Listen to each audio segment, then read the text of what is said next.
Japan is facing an unusual but rapidly growing national crisis, and it is coming not from a natural disaster, an economic collapse, or a pandemic. It is coming from pollen. That's right.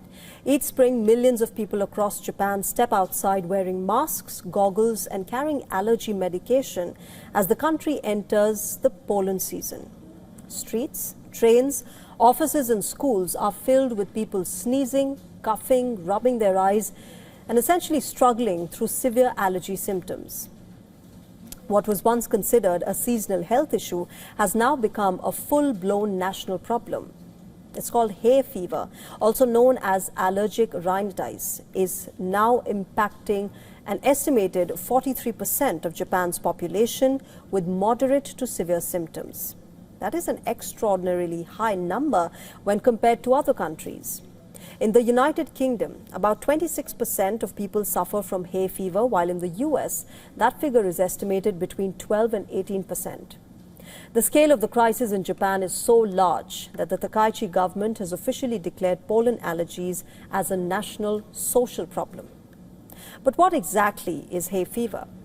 Well, hay fever is an allergic reaction that occurs when the body's immune system overreacts to pollen particles in the air. When people inhale this pollen, the body treats it like a dangerous invader and releases chemicals such as histamine to defend itself. This leads to classic allergy symptoms including constant sneezing, runny or blocked nose, itchy eyes, watery eyes, coughing, throat irritation, fatigue, as well as headaches. But the problem doesn't end here. Severe hay fever can lead to sleep loss, poor concentration, exhaustion, and reduced productivity. People suffering from strong allergies are also more likely to develop other health conditions such as asthma, sinus problems, and even certain food allergies. The economic impact has been staggering as well. During the peak of the hay fever season, Japan is estimated to lose around $1.6 billion every single day due to sick leave, lower work productivity, and reduced consumer spending. People avoid going outdoors, shopping, traveling, or participating in social activities because of the severity of their symptoms. So the big question is, why does Japan have such an extreme pollen problem? Well, the problem is not modern pollution or poor health care, but in a series of decisions made more than 70 years ago in the aftermath of World War II.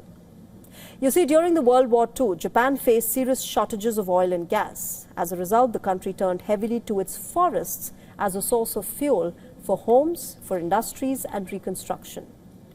After the war, the Japanese government moved quickly to rebuild the country's forests.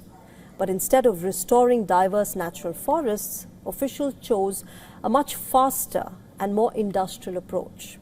The government decided to plant huge areas with just two fast-growing tree species, the Japanese Cedar, also known as sugi, and Japanese cypress, known as hinoki. Both sugi and hinoki trees produce very large amounts of lightweight pollen that can travel huge distances through the air.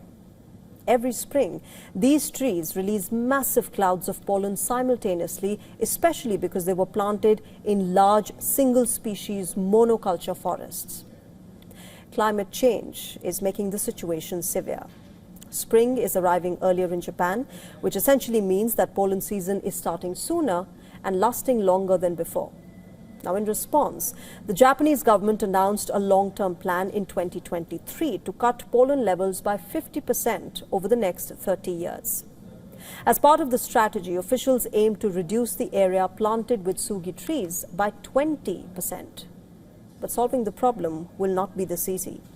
The government cannot simply cut down millions of trees overnight. Those forests play a critical role in preventing soil erosion, maintaining water systems, and supporting Japan's climate goals.